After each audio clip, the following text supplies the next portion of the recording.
Were those shocking seconds yesterday the most powerful political moment of the year? Let's talk about expulsion.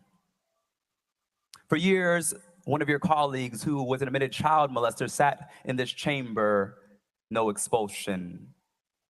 One member sits in this chamber who was found guilty of domestic violence, no expulsion.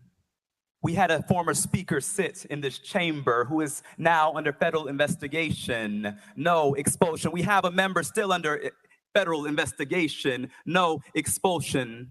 We had a member pee in another member's chair in this chamber, no expulsion. In fact, they're in leadership, but in the governor's administration. And so once again, what you're saying to us, since you're trying to put us on trial, I'll say what you're really putting on trial is the state of Tennessee. What you're really showing for the world is holding up a mirror to a state that is going back to some dark, dark roots.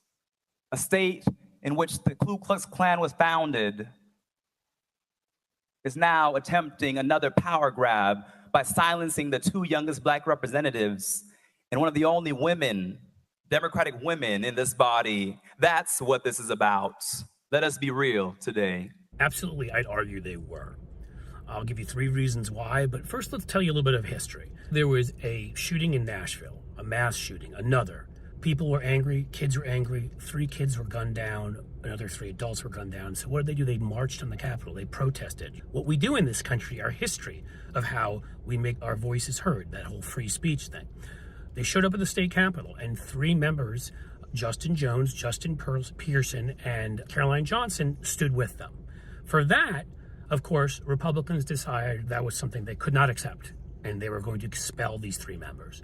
And then we get to the 3 reasons. One is, have you seen who Republicans are these days? In an incredible scene where Justin Pearson got up and responded, one of them stood there and lectured him like he was a child. That's why you're standing there, because of that temper tantrum that day, for that yearning to have attention.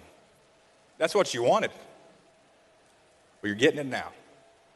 Now, you all heard that.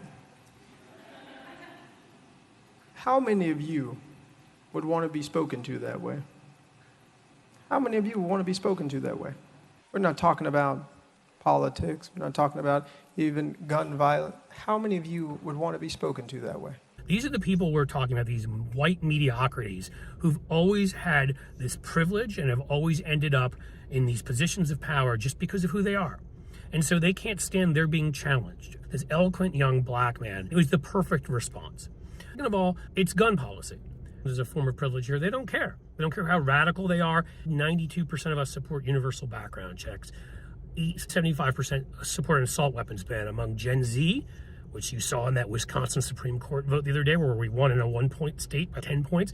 Gen Z doesn't agree with them on anything, and guns are one of those things. These 3 representatives stood up with their constituents, the ones who were being killed in Nashville, and decided to say, enough.